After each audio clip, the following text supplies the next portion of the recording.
Doreen Green is more than just a computer science student at Empire State University.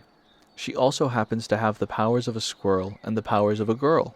With her BFFF, best furry friend forever, Tippy Toe by her side, Doreen eats nuts and kicks butts as the unbeatable Squirrel Girl. After the time stream entanglement, things got weird. With all of New York City under attack by the creatures of the night, Squirrel Girl assembled an adorable army to reclaim Central Park from the clutches of Dracula. Here's hoping vampires don't like the taste of squirrel.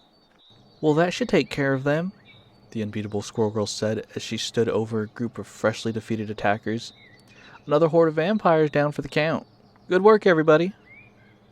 As Squirrel Girl praised her army of rodent companions for their efforts, the tiny creatures began to chitter with delight. They would do anything for their human friend, Doreen Green, even risk their lives against the seemingly endless throng of nocturnal nightmares that had emerged from an ancient curse trapped New York City in a state of perpetual night. You've definitely earned a trip to Mr. Hickory's fresh roasted nut cart on the corner of 55th and... Before Squirrel Girl could finish that thought, her BFFF, best furry friend forever, Tippy Toe, scurried past her fellow squirrels and climbed right onto Doreen's shoulder. As Tippy began to chirp into Squirrel Girl's ear, Doreen's ever-present smile dropped a bit. Wait, that can't be right, Squirrel Girl said. A giant squirrel fell out of the sky? Here in Central Park? Are you sure, Tippy? Tippy Toe leapt from Squirrel Girl's shoulder and bolted back towards the heart of the park. Before she disappeared into the woods, she turned around and beckoned for her friend to come along. Guess Mr. Hickory is going to have to keep his nuts warm a little longer, Squirrel Girl said, shrugging as she followed Tippy Toe into the dark forest. The rest of the squirrels stayed close behind Doreen, ready to take on whatever threats might be lurking in the shadows. As soon as they reached a clearing, Squirrel Girl realized that Tippy Toe hadn't been exaggerating in the slightest. There, in the middle of a small impact crater, was the biggest squirrel Doreen had ever seen. Her furry friends surrounded the creature and stared in awe, but something was clearly wrong. The giant rodent was hurt. Bad. Excuse me, ma'am? Squirrel Girl said cautiously. You look like you could use a friend. Aye, the enormous squirrel replied with pain in its voice. I am so far from home, yet the scent of this realm seems oddly familiar. Tell me, to where have I fallen, dear child? You're on Earth, New York City to be exact, Squirrel Girl responded proudly. Whoa, hold on, did you just talk? Indeed, the creature said, lifting its massive head to get a better look at the curious human girl with a rodent's tail. I mean, I know you can talk to me, Squirrel Girl continued. I talk to the squirrels all the time. It's one of my superpowers. But you weren't just chirping and chittering. You talked in English, like a person. The squirrels of Midgard do not have the ability to speak, the mysterious rodent said. What a shame. I know, right? Squirrel Girl mused.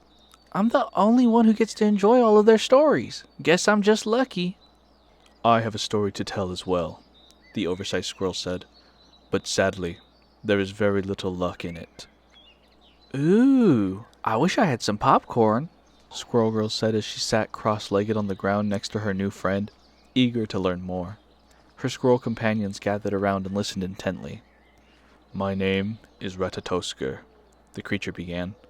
I hail from the Golden Kingdom once known as Asgard, though my true home is in the branches of Yggdrasil, the world tree. Asgard? Squirrel Girl exclaimed. Are you friends with Thor? Because I totally am. I have known the god of thunder since he was just a boy, Ratatosker continued. It was my sworn duty to climb the world tree, delivering messages across the 10 realms. It was a simple life, but one I took great pride in. I sought no glory, and I posed no threat, or so I believed. Here comes the part where Loki does something nasty, right? Squirrel Girl asked excitedly, chomping down on a handful of acorns that she found scattered on the ground nearby. I have my qualms with the trickster for his treatment of Yggdrasil, Ratatosker said. But according to a vision I had, I do not believe it was Loki who laid me low. In fact, it was 2 Midgardians who sought to end my days. A mortal sorcerer in a metal mask, and the Lord of Vampires himself. Yikes, Squirrel Girl replied. The 2 must have conjured a spell to rip me from my beloved Yggdrasil, Ratatoskr said, trailing off as she considered what had occurred. And then you crash-landed here, Squirrel Girl finished. Right in the heart of vampire territory. I bet they were planning to send in an undead army to take you prisoner. Or worse. But why? I mean, sure, squirrels are some of the toughest fighters ever, and it's nice to see someone finally realizing that. But there are so many other threats that these jerks are up against. Aside from your obvious awesomeness, what makes you so special? My horn, Ratatoskr said, motioning to the long wooden tusk protruding from her forehead. Yeah, Squirrel Girl said. I was going to ask about that. I just assumed you were some sort of magical squirrelicorn or something. The horn is made from a branch of Escadrille itself, Ratatoskr said.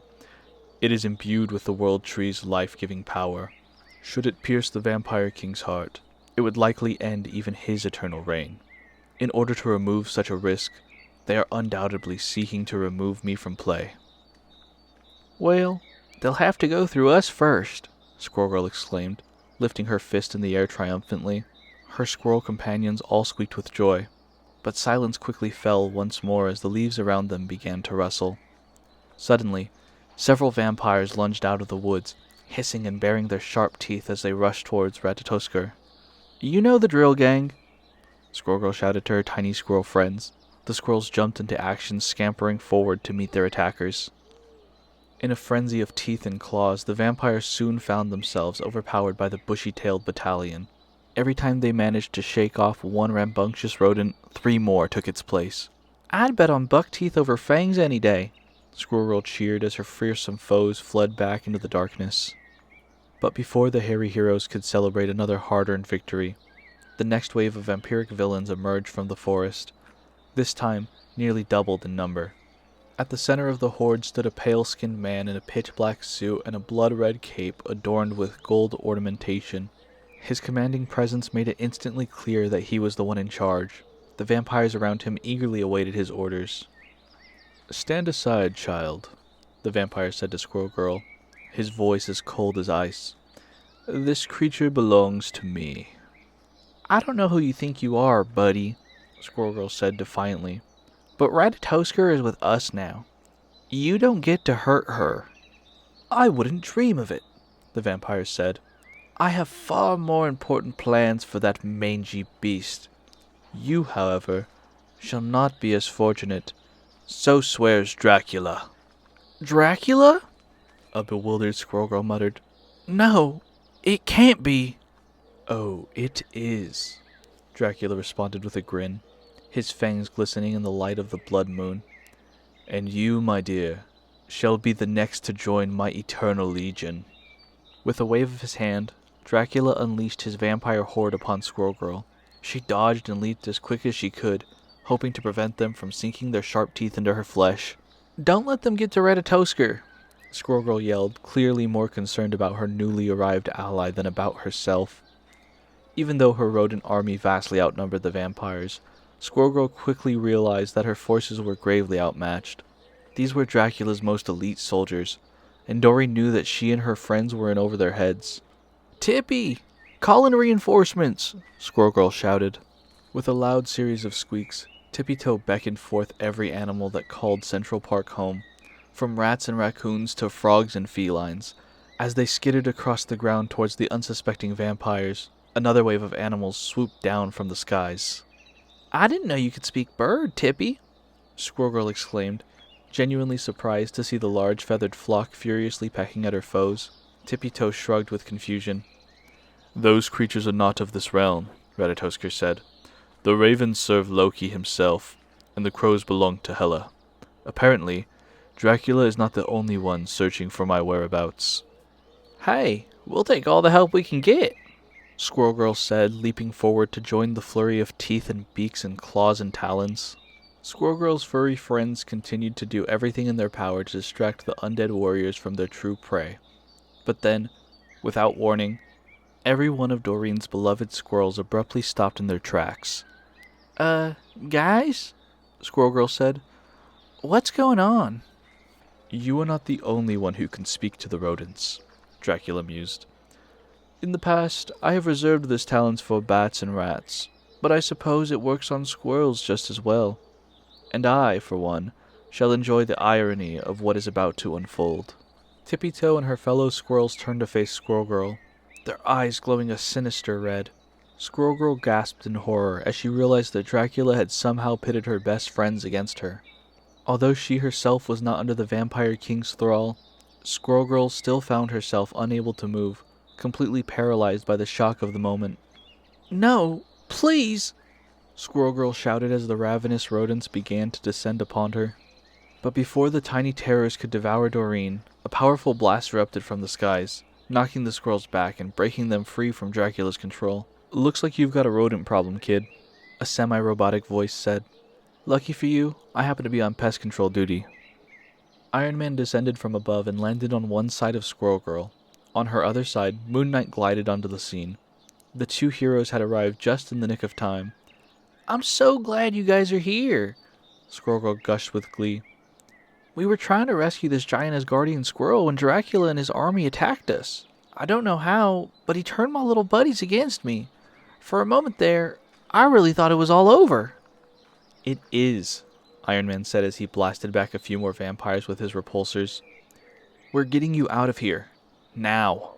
"Not without Ratatosker," Squirrel Girl said. "Yeah, about that," Moon Knight replied, tossing a few crescent-shaped shuriken at the oncoming attackers. "I don't see any giant squirrel around here.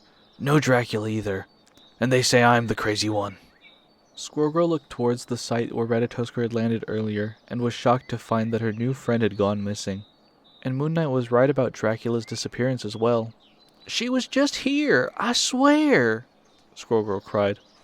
"Dracula must have escaped with her when we weren't looking. We have to go after them." "Not a chance," Iron Man said. "We've barely got the means to fight off a handful of regular fangers. We're definitely not ready to face off against Dracula." "Not yet," Moon Knight added, as if he knew something the others did not. "But when the time comes," Iron Man continued, "we're going to need every ally we can find, alive. That includes you. Now come with me." Iron Man lifted into the air, grabbing Squirrel Girl under the arms and taking her with him. "And consider this your lucky day." "Wait! No!" Squirrel Girl pleaded. Not only was she abandoning Ratatosker, but her squadron of squirrels was being left behind to fend for themselves as well. Only Tippy Toe had managed to climb aboard the Iron Man Express before it took flight. Squirrel Girl's gaze stayed fixed on the park below until her tiny allies had faded completely from sight. With a heavy heart, she turned her attention to the blood moon hanging over her beloved city. "Trust me, kid," Iron Man said as they flew together towards the safety of Avengers Tower. "This is for the best." The armored Avenger seemed strangely confident about that fact, but for the first time she could remember, Squirrel Girl wasn't feeling quite so optimistic.